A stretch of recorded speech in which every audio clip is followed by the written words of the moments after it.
The election systems in the United States is ensconced in cash. It slips about the gears and so forth. And the public, even if it doesn't necessarily pay attention to politics, entirely, even if it's not entirely paying attention, it intuitively knows that the process is corrupt.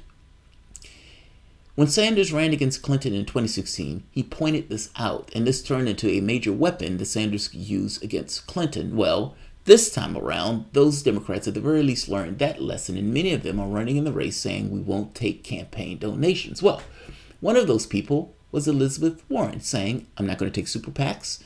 I'm not going to spend time with billionaires and so forth. She goes further and she writes a campaign pledge. She writes it out. Elizabeth Warren has broken that campaign pledge. If not in technicality, which I even believe she broke technicality in spirit, and she broke it the day she signed on to run as a Democrat. I'll explain what I mean. BuzzFeed News pointed this out. Welcome to the soapbox.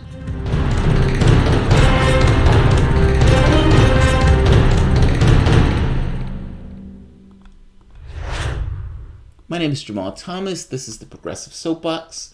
Guys, if you enjoy this content, you find yourself coming back to this channel often, please consider supporting this content through PayPal or Patreon and liking and sharing the video. Only, however, if you actually like the video. Soapbox After Dark. So yeah, Elizabeth Warren. So Elizabeth Warren, I've said on more than one occasion that on domestic policy, I actually like Elizabeth Warren's domestic policy. I don't have any qualms with Elizabeth Warren's domestic policy. I don't necessarily trust her, however, as a shake figure. She seems to be a squishy figure, and she doesn't necessarily seem to stand for other items, even though in this case she wants people to stand for her, a la Standing Rock, a la Sanders. She's Johnny come lately. She's always putting her finger up to the wind in order to do her policies. And she's been signing on to any and everything. So, it's like, what does she actually stand for? I do believe she'd punch a banker in the throat if she got the opportunity to do so. But do I believe she would stand up to the party itself? No. And do I believe that she could be Donald Trump? No.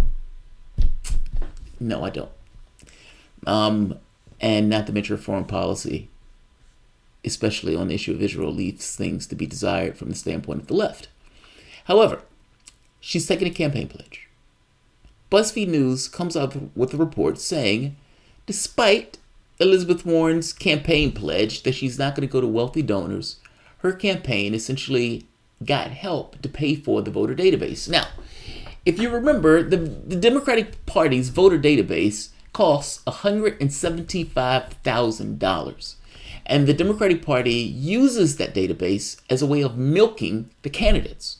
In addition to using the database as a way of milking the candidates for money, meaning all of the candidates that is running in this race, all 20, have to pay that, which means the party is getting a windfall based on the candidates that are running in the race. Can't raise his own money, it's using the candidates to do it. On top of that, the candidates has agreed to appear at various galas and all this other stuff. Meaning, despite her pledge and despite writing this stuff out, her campaign, her voter database was paid for from a multimillionaire. That's the first point. And the second point is, you are with these closed galas. You are at these events. Some of these events, I think one is like $10,000 a head to get into the event. That sounds like a breach of your deal. The problem here is you signed on the two deals as if you were serving two masters.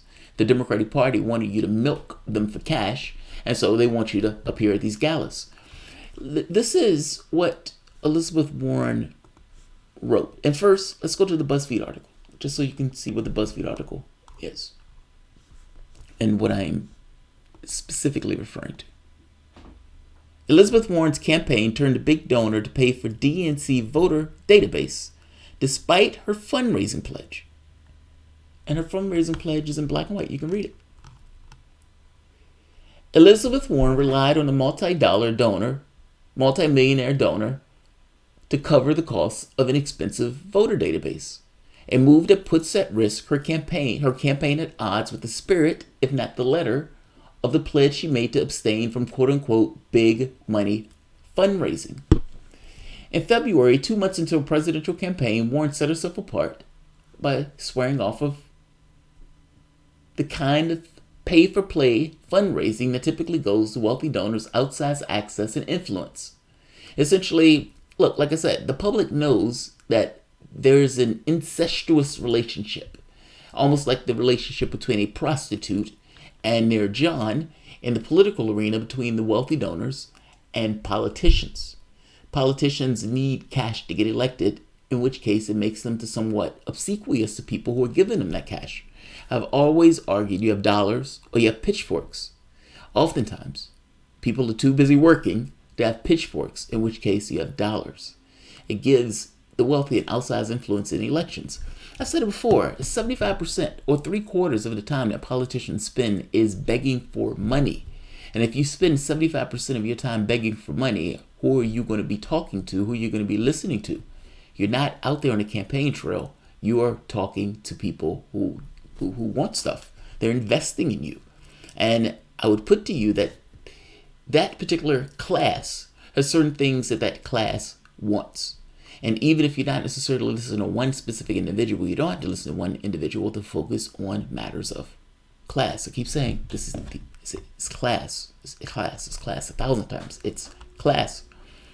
So Warren's official, so right here, in February, Warren's officials said she did not violate the pledge when her campaign turned to one of California's top Democratic donors, a wealthy Silicon Valley physician named Carla Zurverston, to pay for the access to the crucial database.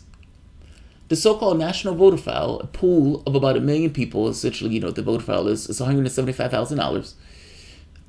The DNC term sheet outlines 2 ways for campaigns to pay for the voter file: by transferring funds directly to the DNC or raising the money to the DNC through donors. Jervison, who contributed about $7 million to the Democratic causes during the 2018 election, gave a total of $100,000 to the DNC in April 2019. FEC Election Commission's filings show. The donations, according to 2 Democratic operatives with knowledge of the agreement, helped Warren pay for the voter file. In a statement, a Warren campaign official said the candidate herself did not make any calls to Jervison in order to facilitate the contribution, nor did the campaign solicit money at a fundraising event. Oh, technicalities, I love it. The official said Warren remained consistent with the standards set earlier this year in her pledge, not trading access for money. So this gets into this notion of a spirit of a deal versus the letter of a deal. When Warren set out her fundraising, her campaign thing, did she do it with this notion of giving people a false impression of her intentions? I will say she did. I will say she did this on one major front.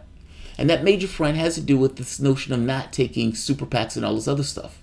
That is only for the primary. Meaning she's only do this to get around Sanders.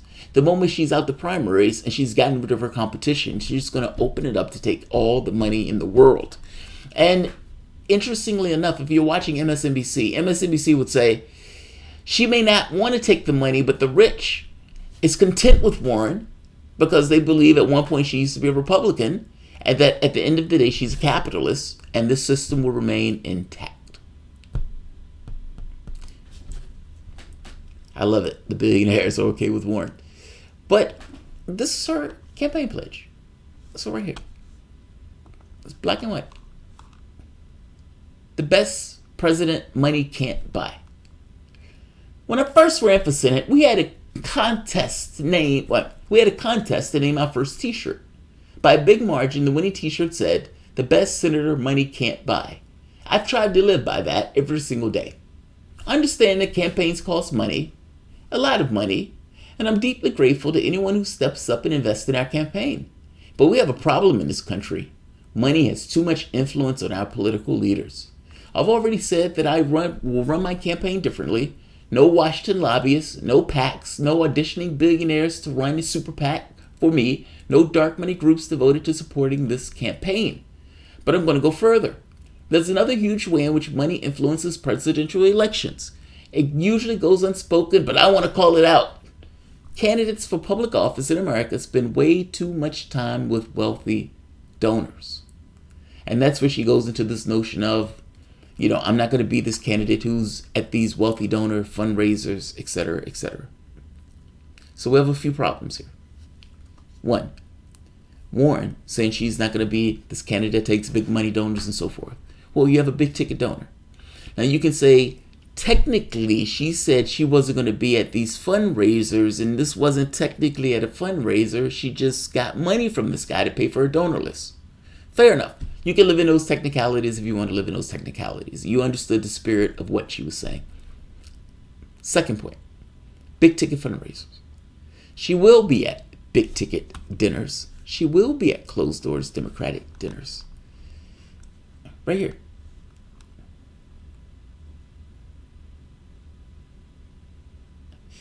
Democratic operatives working for the presidential candidates have privately complained about the high cost of the DNC voter file and the strict contract that accompanies the agreement, describing terms as an elaborate fundraising mechanism for a cash-strapped DNC, which routinely lags behind Republican counterparts.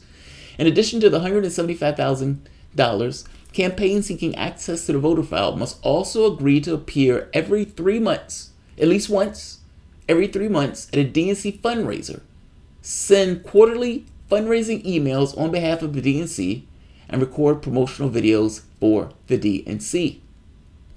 As part of the agreement Warren signed, she is slated to appear at a major party fundraiser in San Francisco next month.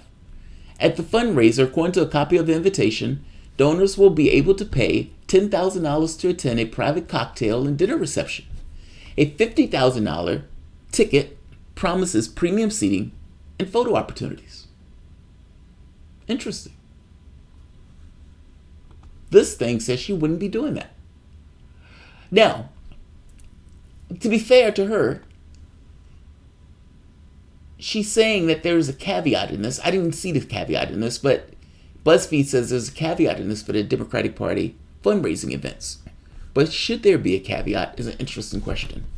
I mean, this is kind of getting around your campaign pledge by de facto, because the Democratic Party is kind of forcing you and knuckling you to kind of deal with these, essentially, the wealthy donors that you decry in the best politician that money can't buy list. That's a problem. That looks bad. So BuzzFeed is hitting her on that point. I want to hit her on another point, a third problem. In reading this document, the best politician that money can't buy, when it gets to the bottom part, she's decrying these big ticket donors and everything else. She's making the point that she's running a new race. She's not going to be taking these big dollar donations. Great. So right here, we're going to take time presidential campaign candidates typically reserve to courting wealthy donors and instead use it to build organizing events, early primary states across the country. Organizing volunteers are the core building campaign and expanding our reach, and I'm going to spend my time. Right. If we do this in a primary, we will build the kind of grassroots organization we will need to win the general election. By then, we will be up against a Republican machine that will be hell-bent on keeping the White House. They will have PACs, super PACs, and too many special interest groups to count, and we will do whatever is necessary to match them financially. That means investing in, starting now, in each and every one of the state primaries, and in our national party, too. But if we spend the Democratic primary building on the ground strength, we'll have something that the Republicans won't be able to match. A deeply engaged grassroots movement that will win the White House and Congress, state houses, and a lot of offices that would help the Democrats make real change. All right. Now, if you read that, the spirit of that document is we are going to run, the Republicans are going to have super PACs, and they're going to have all of this other dark money and everything else that's going to back them. And we're going to have these small dollar donations. And we're going to be up against a mountain of their money. And so we're definitely going to need you engaged in everything else. Now, here's the catch. Having a policy is different than being able to get that policy accomplished. Those are different things. Elizabeth Warren has policies. Nothing that she is espousing is talking about a movement that would get Congress to actually enact those policies. There's a difference in those things. And this particular point, in that particular blurb, you would think that it's the Republicans that are going to have super PACs and everything else. But listen to what Elizabeth Warren tells Chris Hayes. And I take issue with this because people are continuously, breathlessly telling me, oh, Warren, she's not doing a super PAC. She's like Bernie. She's not Bernie. Chris Hayes asked her point blank, wait a minute. Are you going to take money? If there was something wrong with the money then, why, if there was something, if this is your path now, why not then? Meaning, how is this going to go through from the standpoint of the election? Because what Chris Hayes is asking her is, essentially, basically, are you going to take money after the primary? Listen to her answer. I've never actually been in a deeply competitive primary. I get it. Republicans come to the table armed to the teeth. They've got... In fact, I'm going to move this along because she's given a word salad because she doesn't want to answer this question because she knows that this answer gets across the political expedience of this. That this is not something that digs deep per se. This is being done out of politics. They saw that Clinton was open to attack on this very particular point in regards to the money that she's taking because it looks dirty. It's corrupt. So she's doing this in the primary, political expedience. But once she's out of the primary, all bets are off. Ha suckers. You've got me now against Trump. What are you going to do? You have nowhere else to go. You're back to the argument of nowhere else to go. It's this time with Warren. All of their donors, their wealthy, dark money. They got everything going. Unilateral disarmament. I do not believe in unilateral disarmament. We got to go into these fights, and we got to be willing to win these fights. So this just applies to the primary. Like, were you to get the nomination, or anyone else to get the nomination, like, just raise all the money you can, however you can. Yes, but here's what I want. Yes. This is only for the primary. This notion that Sanders and Elizabeth Warren are the same is nonsense. And when Cenk Uygur is on Twitter pretending as if these are the only two candidates that are not accepting dark money in this way, nonsense. One candidate is not accepting dark money. That candidate is one Mr. Bernie Sanders. The other candidate, Elizabeth Warren, is doing this purely just to get out of the primary. There's a difference in those things. I don't have any major animosity against Elizabeth Warren. I just don't trust her. She doesn't come across as a trustworthy actor to me. I'm sorry. I like her domestic policy insofar as she can enact those domestic policies. But again, this is the person who, for the longest time was considered a Native American or called herself a Native American. She wasn't. This person who called herself a Native American didn't stand up for Standing Rock and came only to Standing Rock after Obama kind of made his point, meaning she wasn't there in advance. It was always after the fact. Same thing with the Sanders thing. It's always after the fact. It's politics, and it comes across as being disingenuous. Don't get me wrong. On the domestic front, from the standpoint of her animosity towards bankers, I believe that. She seems to be rather consistent on that. But she is a dodgy figure. She's a dodgy figure. They hit Bernie Sanders saying, Bernie Sanders keeps talking about the same issue. That's a positive. That's not a negative. That's a positive. All right. I'll leave this here. Let's see. Who's here? She wants to win. That's the difference between her and Sanders. No, Sanders wants to win also. I mean, look. Somebody says something about reparations. She raises her hand. And in raising her hand, what she's talking about is not even reparations, even though she raised her hand for it. That's disingenuous. And it makes me not trust her. So if she wants to win and she's going to be disingenuous, it makes me not trust her. That's not a recipe for winning an election. I hate to tell you this. You can like Warren all you want. And again, I don't dislike Warren per se. And if it was between her and Trump, I would probably vote Warren. But this doesn't help. I guess that's my point. Being shady doesn't help. Being shady doesn't help. All right, I'll leave it here. All right, guys. If you enjoy the content, please consider liking, sharing. You can always support through PayPal or Patreon. think so.